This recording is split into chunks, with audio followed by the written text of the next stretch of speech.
Hi, everybody. This is Dr. Sham. I'm a rheumatologist from Chennai. So this is a very important thing because many times rheumatoid arthritis affects young or middle-aged females. So many of them will be planning for the first or second pregnancy. So first thing is having rheumatoid arthritis in no way is going to affect your fertility or getting pregnant. Most important thing.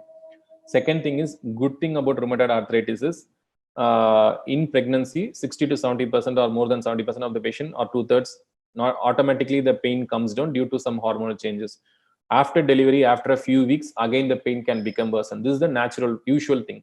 Sometimes, rarely, it can be the other way. Like patients can have flares during pregnancy, but it's rare. Generally, during pregnancy, patients even forget they have rheumatoid because it comes down, pain comes down.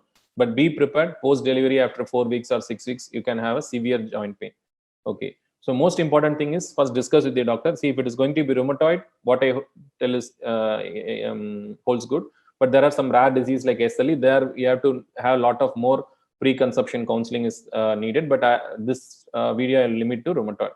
So in no way your fertility is getting affected. So they can have a normal pregnancy. What you have to discuss is what are the drugs. See, if you are going to plan for pregnancy, you have to inform the rheumatologist in prior, like your physician. Remember, as I told, these drugs take 3 months for it to start acting. But also you can see this drug has to be stopped at least 3 months prior. So it takes 3 months for it to start acting. It has to be stopped 3 months prior. So that there itself 6 months goes.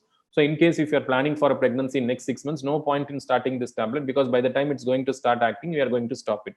So any tablet, if you're going to continue for at least 1 year, then you can go for this tablet. Then the other common is leflunomide. It should be never taken unless a patient completes the means. Once you are completed the family, you don't have any plans for means your 2 kids or whatever, 3 kids, then you decide that no more kids, then only this tablet has to be started. Sometimes due to some reasons we do see patients being put. Problem is this tablet leflunomide tablet stays in the body for a long time. We have to then do a washout procedure. Not in many places we can measure the leflunomide levels. So remember, no leflunomide if you are planning for have a plans for pregnancy. Only once you are done with that, then think of this drug. So that is out in case if you are planning for pregnancy. Methotrexate, the common drug which you use, should be stopped 3 months prior. Sulfasalazine and hydroxychloroquine are very safe drugs. Many times we write and even inform our gynecological obstetric colleagues that these can be taken. So these are particularly safe in pregnancy, not to worry about it. Again, steroids are safe in pregnancy. Painkillers usually we try to avoid. So if you see which are the pregnancy friendly drugs, steroids, hydroxychloroquine, sulfasalazine. Similarly, when we are feeding the baby also, these 3 are safe.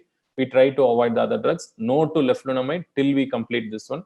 So that totally comes out. Only once the patient is done with their family, then we can think about leflunomide. So even painkillers in pregnancy, steroids are better than painkillers. Painkillers might even impair conception at times. There have been instances where I asked the patient to stop painkiller who have been struggling to conceive. Then once they stop the painkillers, they are able to conceive. So that is another important thing. In males, this is I'm talking about females. In males, usually these drugs are not an issue. But sulfasalazine can cause a reversible. Remember, reversible, I repeat, it's not a permanent, reversible decrease in sperm motility. Similarly, it can happen with methotrexate. So somebody on sulfasalazine, you feel things are getting delayed, discuss with your doctor, you can withhold it temporarily. Once you plan the family, it can be restarted. So for males, it's usually about decrease in sperm motility, which is a bit more common with sulfasalazine, less common with methotrexate. Otherwise, males usually don't have an issue. It's about females where should you be careful during pregnancy and lactation. So rheumatoid patients can have a normal pregnancy. Only thing is the drugs are to be adjusted and planned accordingly. The newer drugs, some of the drugs are safer, even the biologics. Some of them can't be given. So the safer ones can also be taken. Now we have the luxury patients with sometimes bad arthritis. Even during pregnancy, 1 or 2 of the biological drugs like injections can be taken. See, for everything we have a category, like X means absolutely contraindicated, B, C, and are relatively safe. So this has to be discussed with your son, and definitely you can very well have a normal pregnancy. So definitely not to worry about. Thank you.